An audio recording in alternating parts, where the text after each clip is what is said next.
This is Pete Townsend from Entrepreneurial Ventures, and welcome to Money Never Sleeps, a podcast that looks inside the head of entrepreneurs and at what makes them do what they do. This episode of Money Never Sleeps is kindly sponsored by Ireland's fintech and financial services recruitment specialists, Top Tier Recruitment.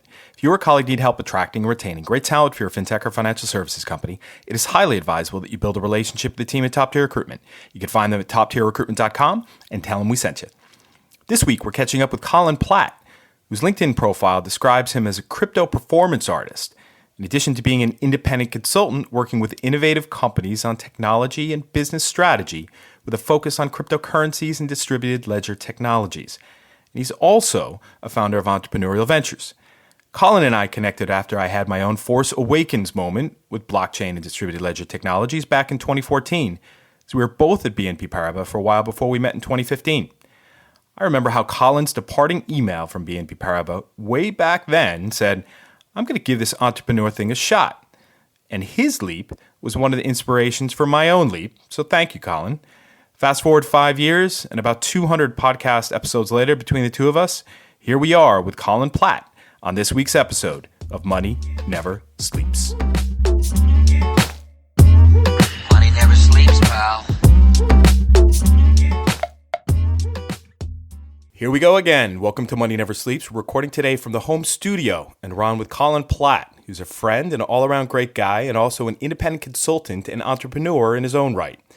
He's referred to as a crypto performance artist. He's a chief pseudoscientist of the PTK Foundation. He's GP at Manchurian Capital of the DeFi Fund fame. And I could go on and on. We crossed over for a little while when we were both finishing our careers at BNP Paribas in 2015, stayed in touch, did a few things together with 11FS, and I credit Colin with connecting me this little thing called podcasting.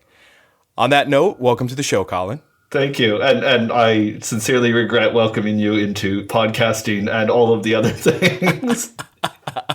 You're doing a fantastic job, but I know the pain. This has been a long time in the making, hasn't it? It has been a long time in the making, and it's been a fantastic time. I know you and I paralleled our journeys for a long time, and obviously all your listeners will surely know that a lot of those titles are just piss taking. So absolutely. In addition to being a crypto performance artist, you are a tongue-in-cheek artist as well. I try my best. It's what I really like about the industry that I work in of crypto assets is people generally have a fairly good sense of humor, and you can really play on that. And the people that don't have a good sense of humor tend to be very funny to make fun of. But of course, Absolutely. Yes, I am an independent consultant, and I work with companies large and small currently, doing lots of things around cryptocurrency primarily, but as well a bit with blockchain more generally. Absolutely. So maybe for our listeners, Colin, I know your backstory, obviously. I know where you were born. I know where you come from. But you know where I live. Share that. I know where you live. And I know about you and cheese, but why don't you tell our listeners about where you came from, your backstory, how you got to this point, yeah? Absolutely. So I did the whole enjoying my life in university and traveling around the world as a result of that. So I'm originally from Seattle area in the States. Started doing this whole business thing, got into finance, which took me to the south of France randomly. And while I was there, I started looking for jobs and got one just at the absolute best time in the financial markets in 2008, working on structured products for BNP Paribas in Paris. So we were selling all these great equity instruments to the likes of the Cypriots and the Greeks, which is a fantastic thing to do at the time. I joke about this because most of the projects I worked on actually did perform as they were supposed to. So it wasn't so bad. But eventually that took me over to London as they moved most of the trading teams to London for let's put it, more tax advantageous regimes in London than in France. Yeah. So I went with them and started working a lot with hedge funds on more sophisticated projects. For those that aren't overly familiar with the crazy times of 2010, 2011, 2012 in French banking, that's when we hit the dollar funding crisis amongst French banks. One of the results of that is we realized that the boom times were over, despite them being over for a few years, and we drastically needed to restructure the bank. So that took me over to a team that we called transformation and change. And basically my job then became figure out why the bank isn't making money on the investment banking side and help us make money again, which was really interesting and gave me a lot of insight into how the bank actually made money on the trading floor in different parts of the bank. And I started working with the equity derivatives teams, the commodity teams, then moved over to the rates, FX teams, and got to see a really big swathe of the trading floor and really understand how the back end worked. About the same time, coming into 2013, I heard about this thing called Bitcoin. And It was great because I was trying to figure out, how these things made money. And then I heard about, okay, well, you have this other completely new asset and this new network that doesn't have any people really behind it. And it's just a bunch of computers throwing numbers at each other, which sounded kind of cool. And I didn't really take too much notice of it, other than to go, okay, wow, this is crazy. And then I heard about exchanges blowing up and I said, oh, okay, great. This is exactly, I know all about exchanges and market infrastructure falling apart. I've seen this before. But I kind of put it off to the side for about a year or so, and then came back to it in mid 2014. And I saw that there was, different exchanges after obviously Mt. Gox blew up.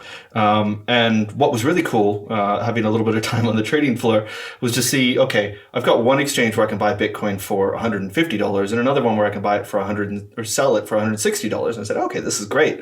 Let me play with that. And I thought Bitcoin was going to go to zero at the time. But I didn't really care about that. That was a $10 spread. And I tried to play around with that. And I think I made a grand total of $50 out of that, awesome. Which was really interesting. But I didn't really cinch on it until a few months later, when I started going to events and meeting people and kind of hearing what they were doing about it. And started talking about this notion of Bitcoin 2.0, and got involved with a group of people creating this crazy new thing out of Zug, Switzerland, called Ethereum, and met some people in London doing that. And it was this idea of, wow, it's not just, we have this little asset in it. We can create, stocks and equities and bonds and all kinds of new fancy tokens that, Colin token or whatever. So I played around with that and got some people at the bank involved and said, hey, let's do something with this. Let's play with it. And it was funny because there was actually a guy working at BNP on this for a couple of years that was looking at Bitcoin. And he had more experience than I did, but he was very dismissive of Ethereum, which I thought was funny at the time. And I got a couple of developers to spend some time with me basically on the side of their desk and actually go out and meet the Ethereum team in London. And go through some of these programming sessions, and we actually built a couple of POCs on the back of it. And then that network went live in 2015, late 2015.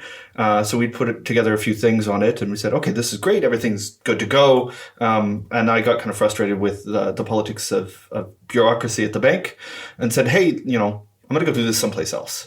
So I decided I'm going to go play around with this with one of the guys I started working on, and we set up a company called Deepactum in early 2016. And the goal was essentially, hey, let's look at how we can use these things as financial markets infrastructure and build derivatives clearing solutions around them. We were way too early, way too early. Yep. So it was a good time to talk to people and scare them and talk about possibilities. And we got a little bit of traction with some very big exchanges in the States and in Europe, but it became very obvious that A, the businesses weren't ready for this technology, and B, the technology wasn't ready for this business. And I think that's still very much the state of a lot of it. And so we kind of put that off to the side in early to mid 2017 after kind of hacking at it for about a year and a half. And I started doing the consulting thing that I'd been doing on the side to, pay the bills more full time, and really kind of pulled myself out of working with big companies, which I realized was not my thing. It requires a lot of patience. And I know you sold to a lot of big companies in the financial services sector. I realized that I liked working with startups and I liked working with smaller companies. And what I really liked was working with these new assets. So pivoted towards that at about the opportune time, I think, because there was a lot of companies doing that in 2017. Did a bit of work with Simon Taylor at 11FS as part of that, and worked with some of the really interesting things that became on the back end. One of the things I realized is coming back to the financial markets infrastructure, the one kind of from my first experience of Mt. Gox, understanding these things blowing up, said, well, things have gotten better and more resilient, but I don't know that they've necessarily improved per se. They've just become stronger. And there's a lot of things to be done around that, and just understanding how the market works and where the opportunities are in there was a fascinating thing. So when people were crying about something called Tether in 2017 and talking about how that was pumping, kind of talking to the people working on the back end and understanding how you got money in and out of these exchanges and why it was there was a fascinating dichotomy to see. On the one hand, people that understood a lot about this stuff saying, well, they're printing money out of thin air, being very ironic standing here in late March 2020. But kind of understanding exactly why that money was there and why people were putting it into there. You really said, well, maybe these people don't actually know what they're talking about. It was really interesting to watch both sides of that coin and try to make sense of it. But that carried me through into 2020, and I'm still here, still doing the same thing, more or less, but it has expanded and gotten wider. And now we're seeing a lot of people actually trying to improve on the infrastructure.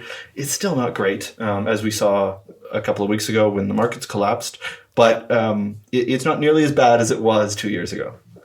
Yeah, I reposted something on Twitter yesterday that was Brian Armstrong from Coinbase talking about how they had spent the last couple of years in what were more or less sideways markets in crypto, with not a lot of huge volume strains on their platform, building and making it more productive. And just for transparency, as you know, Colin, and as most listeners know now, I am, yes, an independent director for Coinbase. But just seeing that and thinking about it, and saying, well, yeah, over the last couple of years, you probably did improve a lot. But I'm not sure if everybody's had the chance to do that as well as Coinbase may have. Yeah. I think, yes. So things have improved. I talked about resiliency. I mean, I think... Yeah, exactly. Resilience being the big thing. But one of the things that's interested me a lot is... for the most part, exchanges and all of the post-trade architecture is still completely vertically integrated in this market. If I want to trade I'll pick on Coinbase because you brought it up, but Kraken or Bitfinex, they're all the same more or less. I need to send them coins or cash in order to trade for that value. Now, we have leverage and stuff on top of it, but the same person who is running the market where prices are decided is the same company, and without a Chinese wall in between, that's also holding all that cash and seeing the money move in and out. And I'm not accusing them of wrongdoing, but in traditional markets, those tend to be very, very segregated for very obvious reasons, which include not letting people do wash trading. That includes making sure that people aren't trading on non-public information. And also, if the exchange engine itself breaks, you can still move your money in and out of that exchange and put it into another place. And these are all tried and true methods that we've learned over hundreds, if not thousands of years, depending on how you look at it, from more traditional markets. So we're starting to see that come about as we've seen more interest from institutions, but we still don't have a notion of something that looks like a CSD or a central vault, if you look at gold models, where settlements and clearing is done in these markets. Yep, I gotcha. Just cycle back a couple minutes in terms of when you left BNP Paribas. Obviously, that's where we connected first. Yep. And I do still remember your email when you left and you said, I'm going to give this entrepreneur thing a shot. Yep. What do you think that you learned? Like you said, you now looking back on Deepactum, you know that you were a bit too early. But what else did you learn about just taking that leap, about going in fee first into the startup world? So I guess I'll start attacking the question in a slightly different way. I think one of the big things I learned as soon as I went into startup, that it sounds very obvious, but really it takes a while to hit you when you leave a big company like BNP or any other big company, is you got to do everything yourself. And when I say everything, I'm not talking about, you got to go out and answer client calls as well as delivering presentations and doing all this and that and maintaining relationships.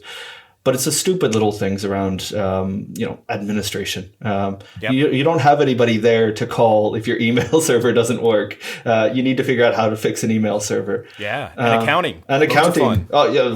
Fortunately, my wife is an accountant, so I could harass her from time to time, but I try not to because then she asks too many questions. And I realize that my accounting, it's all clean, but is not as up to date as it always should be. So I pay an accountant, an external accountant, to make sure that everything's up to date, and I let them doing the prodding rather than my wife.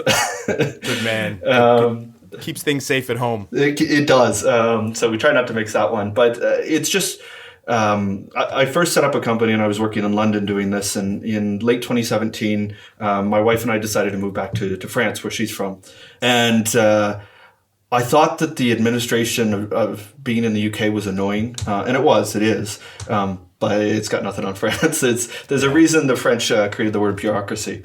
But at the same time, they are doing a lot to help here, so I like to mock it, but it's getting much better, and there's a lot of things get figured out, but you do need that help to help push you through. And I guess the other thing that I really learned is when you're trying to help a company not only deliver a product that you're trying to sell, but you actually really have to conceptualize that product from the start. You really understand a lot more, and you ask a lot of these nagging little questions about how things work. And I thought that was fascinating because I started doing that a bit when I was at BNP to understand, the nuts and bolts. But when you're really on your own, you have to understand that in such a great level of detail. When you're working at a big company or even a medium-sized company, they kind of say, just learn enough and just figure out how you get to the next step and then push it off, because you've got nobody else to push it off to. You really go down that rabbit hole, and that means two things. First is you learn a lot more, I think, and the second is you learn when to not concentrate on a problem anymore, because it's one of those trite things, but being successful by saying no. At first, you want to do everything because you're trying to get traction and you don't know where that's going to come from, and you're looking left, right, and center. And if somebody lures you with a little bit of money over here, potential, this or that, you go follow that problem. And I find with a lot of the clients that I work with, they're jumping around saying, I got traction over here, even though it's dramatically different from what they've been building out. And they have a hard time letting go of either their original thing or this new shiny thing over here. And it's very hard to sit there and say, all right, objectively, can I do both of these things? And more often than not, the answer is no. Which is a very hard thing to say. If somebody's offering you money and a carrot over here to do this new thing that you just heard about yesterday or last week, to say, no, like, that's great, and let me send you over to my friend. And that's the other thing is building your network is so important. And you and I have done this previously where, somebody will contact me and say, hey, I need help with this. And I go, I could help you, but it's not what I'm good at. The first one or two times it's hard, but then, third or fourth time, call Pete. Pete's the guy. Here's your intro. Work with him. Because I know, at some point in the future, people will come back towards me. And that's happened so much where you say, I'm willing to give away this little thing or this potentially really big thing to somebody who's much better suited to do it. We'll come back and pay in spades in the future, because somebody will contact you and say, somebody asked me about this thing that you, Colin, are working on. Would you have a call with them and see if that's anything that's worthwhile? And, if you want it, take it. And so many people that are new into entrepreneurship, I will send things their direction because I know it's something they're good at. And they say, or you can take a cut out of this. And personally, I refuse to do that because I wouldn't want somebody doing that, because they randomly got a phone call and then saying, I'm going to take 25% out of what you're doing, when at the end of the day, they're bringing something to me. And that's one of the really difficult things to understand if you come from a more transactional background, which is unfortunately very prevalent in a lot of these bigger companies. Definitely. I know. And the really interesting point you brought up in that, is there a difference between, when you said there's a bag of money being held up in front of you to go in a certain direction that is not in alignment with your vision, that scenario when it's a product-based company that you're driving, you're trying to build something in the market, versus this consulting and advisory thing that we do, right? Where, what's a mentality shift around that between saying, because I'm going through that with a founder right now, Colin, where it's there's a vision, a strong vision about where to go with something, all lined up. Let's do this. Having, running into the usual challenge you would expect. And then someone else comes along and says, well, if you did a little bit differently, I'll buy that. Yeah. But it's against the vision, right? So when you're a startup founder building a product, there's one mentality there. When you're doing consulting advisory and kind of shifting and saying, well, I may or may not do this, it's a lot easier no, right? It is. And I think it kind of comes down to, you have to approach everything and really sit there and think about it objectively. A lot of times what I found is, so I brought this up earlier, I don't want to work with enterprise blockchain. Not that I think that there's not a future there. It's just I know what that would entail for me, and I know that I would have to get into a lot of areas that I don't want to get into of working with big companies. Yeah. And I honestly find this coin area quite fascinating, even if we've had a very difficult time over the last couple of months. But a lot of what I'm working on could be applicable, and I'm very happy to send it to people who are ready to work in that and very well versed in it. Even if it requires very little pivot for me on what I'm functionally building and just requires you to work with different groups. Personally, I would decline that because it's not that it's even a vision thing. It may be very aligned vision. It's just all of the extra legwork you have to put in behind it and rebuilding your entire network and your way of working behind it that personally I've found very easy to say no to and hand off to somebody who is better equipped to that. Versus I think what you continually have to do in all startups is really continually to pivot on your vision and develop that vision. But I think personally I find it very easy to say, okay, I'm doing this thing and I'm working with the same group and I'm working with the same market, but what we need to do now based off of the learnings we've had over the last couple of months is very different today than it was then. And I find that easier to do personally, even if it requires, I don't work in product per se. So even if that requires you needing to go back and retool on some of the more technical aspects, personally, that's what I like doing. So I find that fascinating. Oh yeah, absolutely. There's a parallel there between how I work on some of these things where I could start something in January of this year and it would take me until June to get it done. 6 months to get something done because you're learning along the way, right? But if you then start in June, you can have it done by July. Yeah. Right? Absolutely. So it's just keep going through these experiences and learnings just by the fact of doing what you do. And you're going to be able to move quicker. What do you think about, you mentioned kind of picking the work that you want to do and how that fits in with kind of your own persona. Do you think there is a professional Colin versus a personal Colin, or is it all just one being? In 2020, I'd say it's more or less all one being. I'd probably do less watercoloring with my clients than I do with my daughter at home. I say probably, I'm not sure sometimes. And that's not because I don't do watercoloring with my daughter. Definitely when I worked at BNP, that was one of the things that really turned me off. And I didn't realize that until I'd gone to the world of entrepreneurship, of the way that big companies, at least the big company I was working for, really tried to mold you and say, this is the way that you need to be in the office and the way you need to communicate with people. And surely there's professionalism, which is always going to be different. But I really felt like, the minute you walked in the door at BNP, you had to be a different person than the minute you walked out of the door. And I realized I didn't really like that. And when you're yourself and you don't have to preface everything with, it's my personal opinion or professional opinion or whatever it is, it's just your opinion. That's something that I find very easy and comfortable. And one of the things I'm notorious for is being quite mellow in the way I talk about things. And I say mellow, maybe that's even the wrong word. Restrained. Not formal. Let's go with that. Yes. Yeah. I literally, I'll write blog posts that, are mocking people in the way that I write them to try to make a point of, some of the things that people are getting very serious about are too serious. And I like that I can be able to kind of carry that in the same way that, you and I would joke about that off air in my professional life. And I think that though that turns a lot of people off, that's fine. Those aren't necessarily the people that I want to be working with because of the way that you need to do these things. You need to have that understanding. And if you can't tell people what you think, in kind of a lighthearted way, it's very hard to tell them the difficult things that you need to tell them in a professional way. Absolutely. I'm with you. And to me, it's, can you be honest and transparent? Yes. Can you can. That means that it's a lot easier for me to be passionate about what I do. And I generally find that I only perform at my best when I'm passionate about something, right? So get that, just be yourself. Yeah. Bring your whole self to work, as they say, as my friend Lisa White says.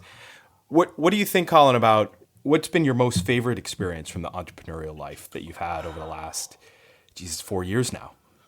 Nearly five. Nearly 5 years of entrepreneurship here. I think one of the most enjoyable things, and it is not one thing, but the most enjoyable thing is when you're working on a project and you deliver something to the client and they turn around and go, okay, I absolutely didn't think about this, and this changes everything I need to do now.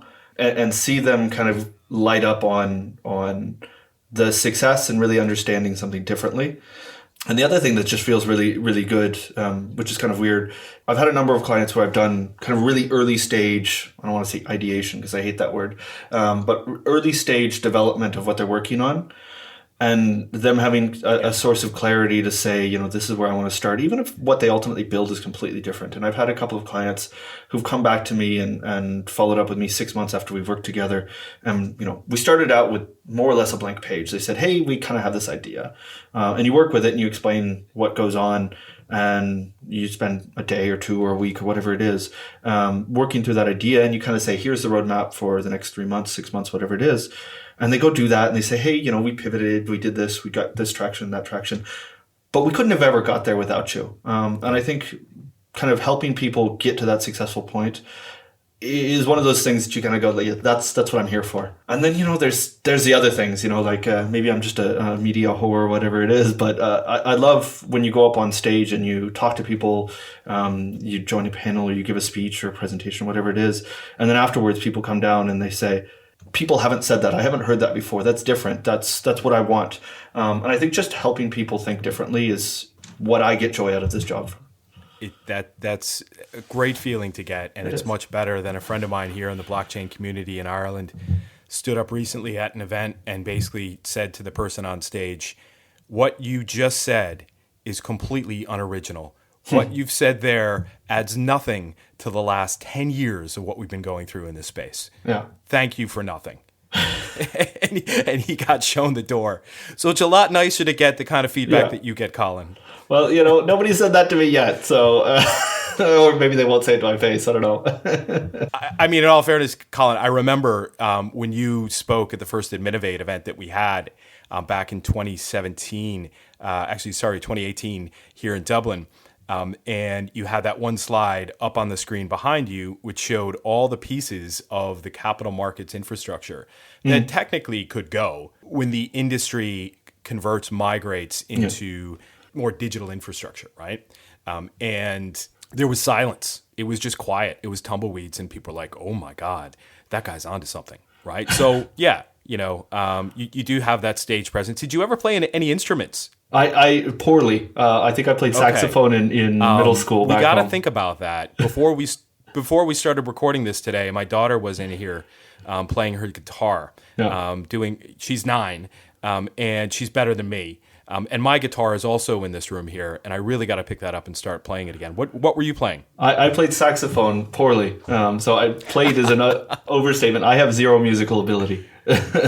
All right, no, I've written a couple of songs. I can play the bass line to Seven Nation Army by the White Stripes. That's about it. Don't, right? We'll leave that one in.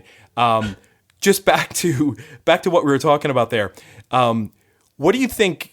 You talked about media there. What do you think you got out of all of these podcast episodes that you've done? So I think two things. So I remember the first time I did a podcast with 11FS and Simon, I was so nervous about everything, and I didn't really know how we were going to run the format, and it probably wasn't great. I should listen to it again. I haven't listened to it in a long time. I very quickly became very comfortable with it, and that helped me, I guess, more generally present things either in small groups or large groups. And I don't really mind. Like, I presented in front of literally thousands of people, and a lot of people said, "Oh, wow, you're a very good presenter." And I said, you don't even think about it. And I think the podcast was really kind of the biggest thing to help me become comfortable with that. That's the first thing. The second thing is the podcasts are really good above and beyond what giving a talk is you get to go back very often and point out, okay, I was right or I was wrong here. And a lot of time when I'm pitching new clients about, we should work together, there's a lot of people, less now in 2020, but in 2018 and early 2019, there was a lot of people who had been in blockchain, let's say not very long. I'll try to not be too disparaging here, but they hadn't been in the space for very long. And a lot of what they were peddling was very obviously taken from other sources of inspiration.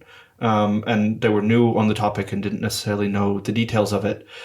Having podcasts was a great way to say, well, okay, I was actually talking about ICOs in like March of 2017. And people going, oh, okay, well, that's quite interesting that you could understand that these things were happening before everybody else in the world understood they were happening. So I think it's a very good thing. Writing as well.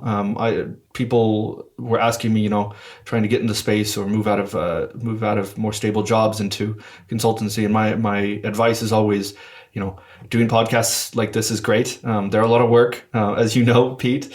Being able to write, I think, is a superpower. It doesn't have to be anywhere special as long as it's not on Twitter.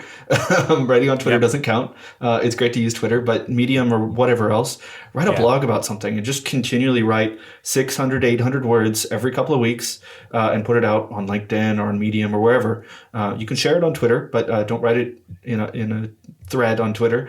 It's such a good thing that people have the platform.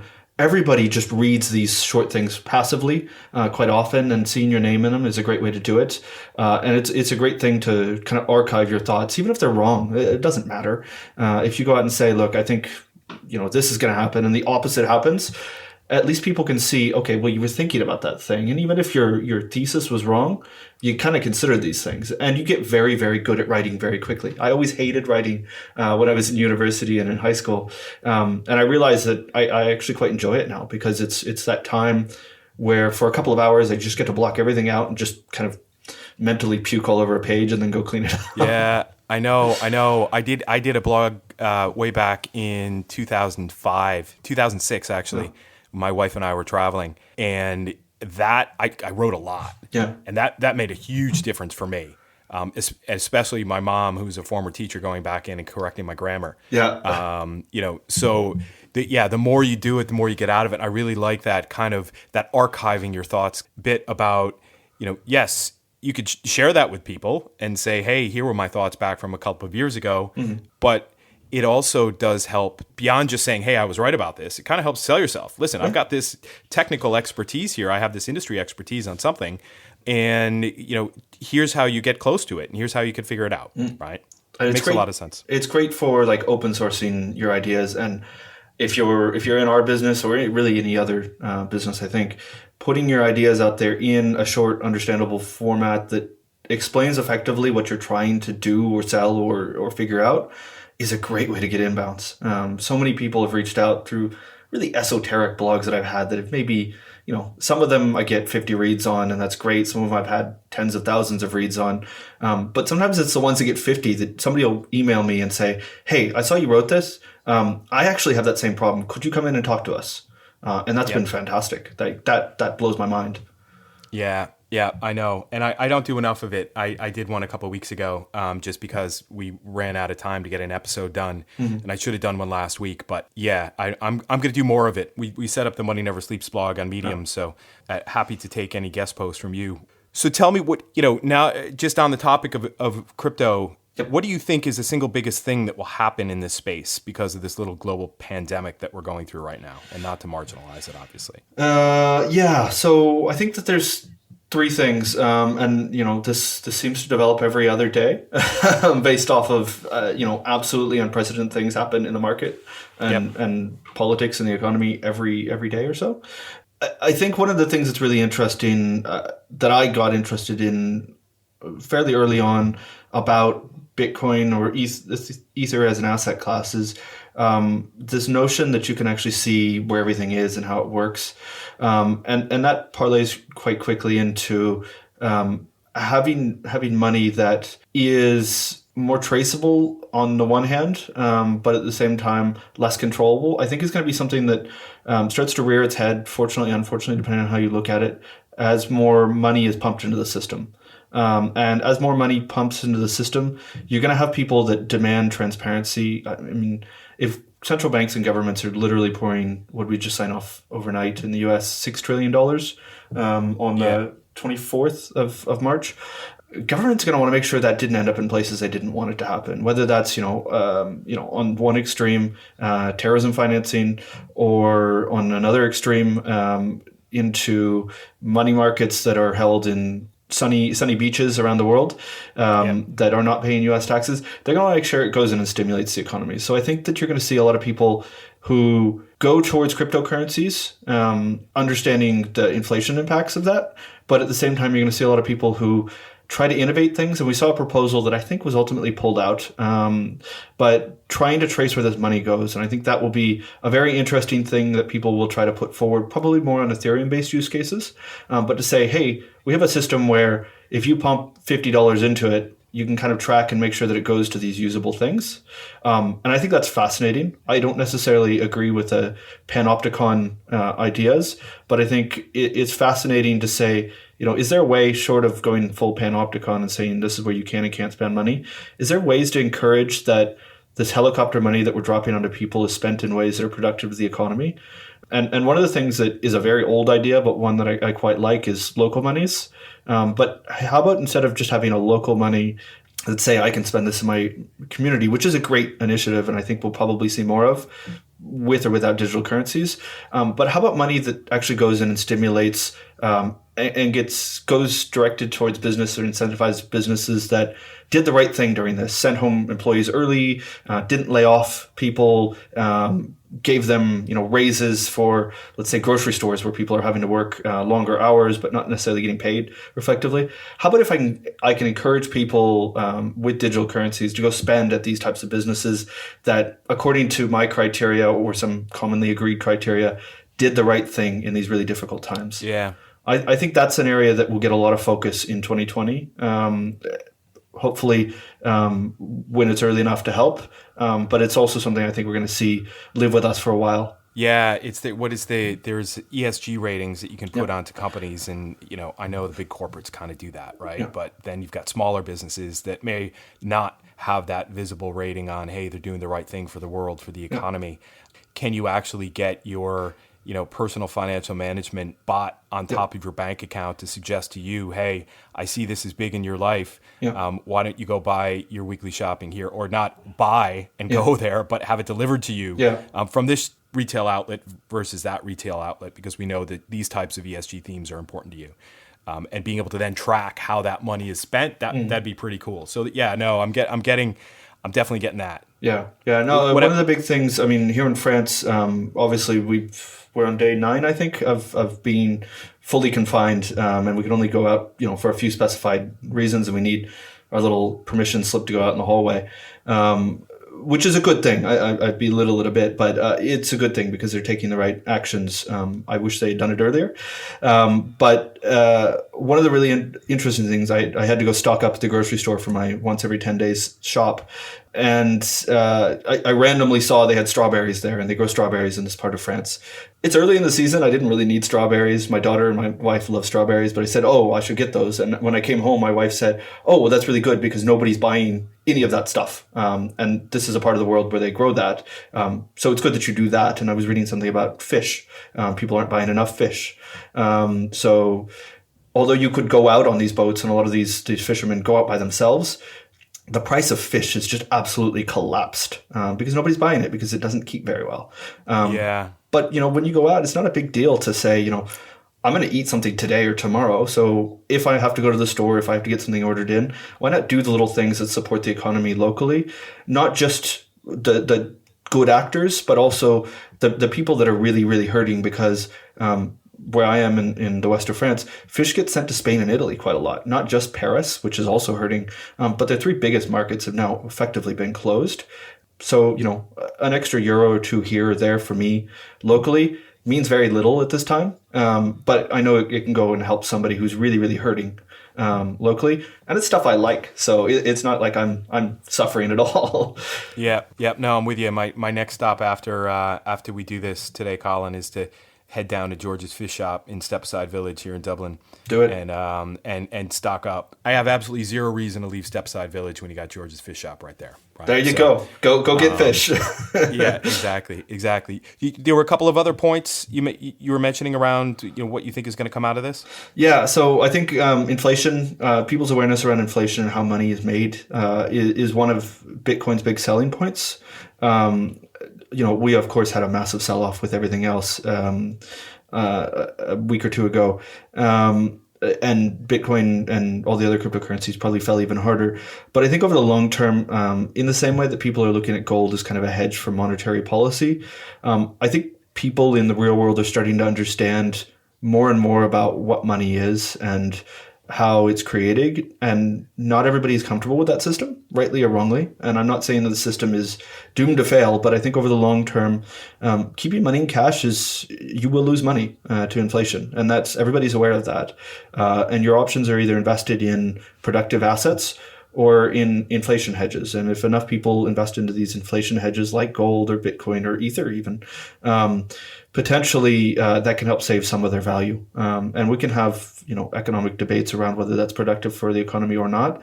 But it's something that I think a lot of people will kind of come home to and realize, okay, I need to keep some of my money for these doomsday scenarios because, we're talking about an unprecedented pandemic. How many big epidemic viruses have we had coming out of, livestock and wild animals in the last 10 years, 20 years, 30 years, whatever. We've had everything from, the UK had the completely different, but foot and mouth disease not so long ago. We had bird flu, swine flu, everything you could imagine come out of different parts of the world. It's not all coming out of one place, and it's not all going to be containable like they were in the past. And that's what we're seeing today. Hopefully it's not nearly as bad as they're talking about. But that's just one vector of attack of, completely shutting down an economy over the course of a couple of weeks. Yeah, no, that's big. My wife mentioned to me yesterday that 500,000 people died swine flu, like you mentioned. And we're not there yet. But, well, with the way the numbers are doubling, seems like every couple of days, hopefully we won't get there. Hopefully not. It's a horrible thing to be happening, and I think the impacts on a human stance can be absolutely atrocious. And I think the response to that, economically, fiscally, monetarily, are all going to be probably, in my opinion, will dwarf the New Deal in the U.S. after. During the Depression. I think we'll see massive building and massive funding to lots of these things. But even just the actions that we're seeing now across the world, not just in the US, which we talked about earlier, but in Europe, every time I open Twitter, there's, the French government or the German government is announcing billions and billions of euros flowing out for something new, or I hear about the UK government supporting all these new loans. I think we're in uncharted territory, and even the people that are supposed to understand what's going on are really just kind of shooting from the hip right now. And hopefully that brings us back into place eventually when the worst of the pandemic ends, that we're not left in, kind of this lurch of what happens with the economy. Because we went from, not everybody had it great, but beginning of this year, things were still looking up, and it really just kind of turned off the lights now with all of this coming in, and very rightfully so from a human point of view. I'm not doubting that, but what does the world look like? What does the economy look like after the dust settles of coronavirus? And what does that start to look like for money that you'd saved up during the good times for the bad times? And I think a lot of people will be losers out of this, and it's very hard to identify who the winners are going to be. And people that start to understand that they need to reinvest into things, even if there's less things to invest in that look quality, is going to be very tight. And that might have all kinds of new asset bubble inflation. We might see new rounds of stimulus even when things are starting to look up. We were seeing stimulus even when things were looking very good 6 months ago. It's very hard to fathom what the new world will look like. And I think things like inflation very well could come to the Western world. Absolutely. No, I feel that. And I talk frequently with folks about microeconomic and macroeconomic graphs that are still in my head from 1991 92 at the University of Massachusetts at Amherst and taking those initial economics courses. And, I visually see this sucking hole in the corner of one of those graphs that is just pulling all kind of reason out of the economy and how things work and how money works and how people spend money. And a lot of that has to do with the way people live their lives, the change in technology, introducing digital money. There's so much of that going on right now. I think all these economic variables, not yet out the window, but I think they're going to be out the window relatively soon in the next 5 to 10 years. And I think those textbooks that people are writing in 5 to 10 years will be a lot different than the ones they wrote back in 1991. I think they would definitely be different. The thing that I've started to become very interested in is European reconstruction after the Second World War and the Marshall Plan. Yeah. I think that a lot of that will come back to us. And the global Marshall Plan, whatever that looks like, of the mid 2020s or I guess early 2020s, I think will just be astounding. Money will be thrown at things to fix a lot of the infrastructure that has really been dilapidated. I mean, when you look at what's happened, we're both from the U.S. I don't know. I know Boston spent a bunch of money building a hole in the middle of it. Yeah. Seattle did one too. Absolutely. But I mean, when you look at the bridges and the state of the roads in the United States compared to where I live in France, it's really, really poor. And money's needed to be thrown at these things for a long time. And without getting political about it, that money can come from a lot of different places, whether it's public or private or a partnership of some sort. But a lot of these things just really need to be fixed. And kind of as we throw the whole playbook out now of what economics looks like, I think we're going to throw, hopefully, maybe I'm being too optimistic, a lot of this political playbook out as well and get in to say, we have a massive problem and let's rally around that. Yep. And we talked a lot about, this is the big problem in at least since 2016, or if not before, of really kind of political division amongst people, and talking about how it was very hard to reconcile around even common problems that everybody acknowledges a problem, because we wanted to fight about, do I fix this my way or do I fix it your way, even if they're 90% the same? To going back to people talking about how do we fix the actual problem, regardless of whose idea it was, and kind of coming back to what we were talking about with entrepreneurship.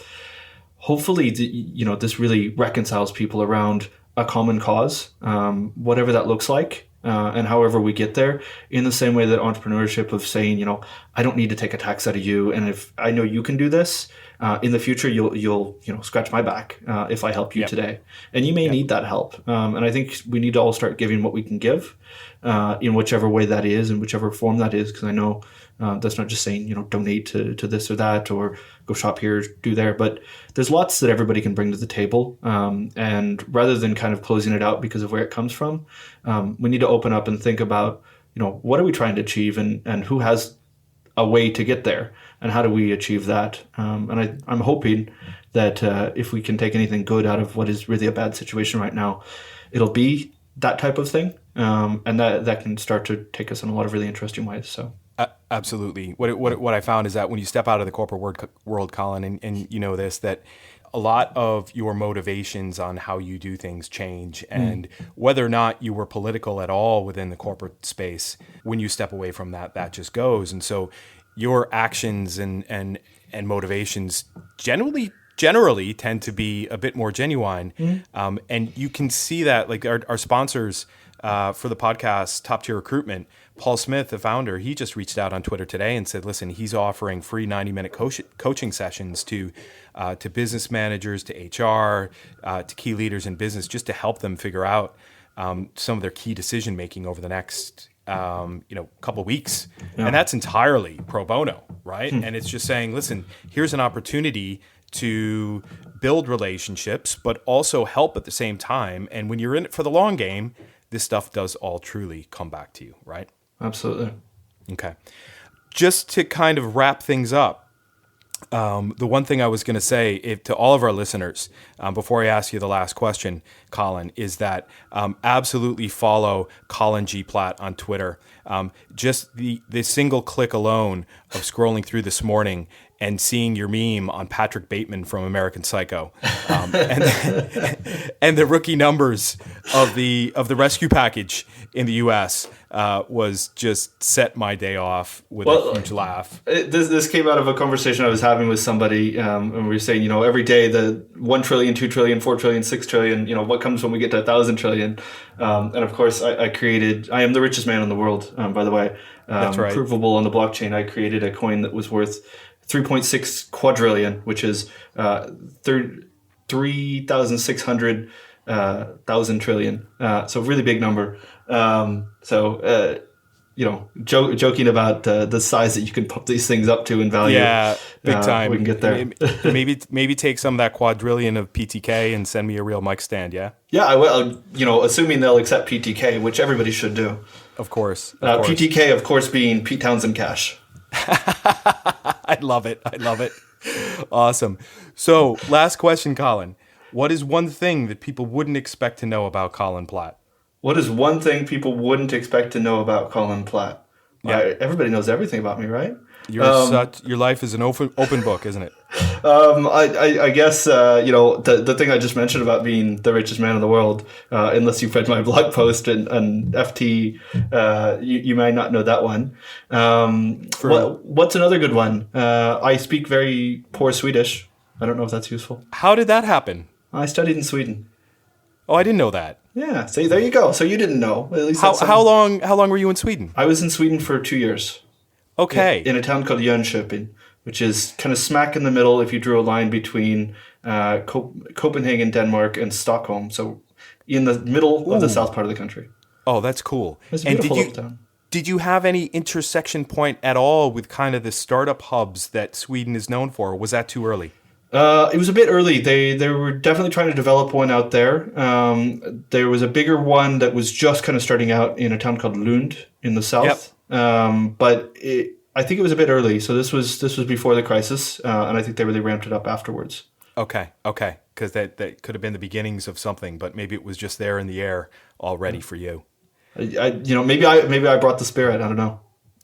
Maybe you did. The force is strong in that one. The force is definitely strong in that one. All right, dude. Well, listen, thanks so much for coming on the show this week. Really appreciate it. Like Thank I said, you for it was having a me. long time coming. Keep it real. Keep doing what you're doing, and we'll go far, right? Likewise. All right. Thanks, Colin. Money never sleeps, pal. That does it for this week, folks, and thanks to Colin for opening up his mind to help us figure out why he does what he does. Links and show notes for this episode are on moneyneversleeps.ie, so check us out online.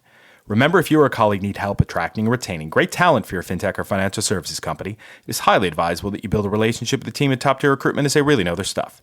You can find them at toptierrecruitment.com. Also, thanks to Conan Brophy from Create Sound for editing this podcast. As for me, I increase the odds of startup success. Get in touch through the contact page on noriaventures.com. You can check out what Owen Fitzgerald is up to these days on Twitter at OwenFitzgerald9. Finally, till next time, thanks for listening. See ya!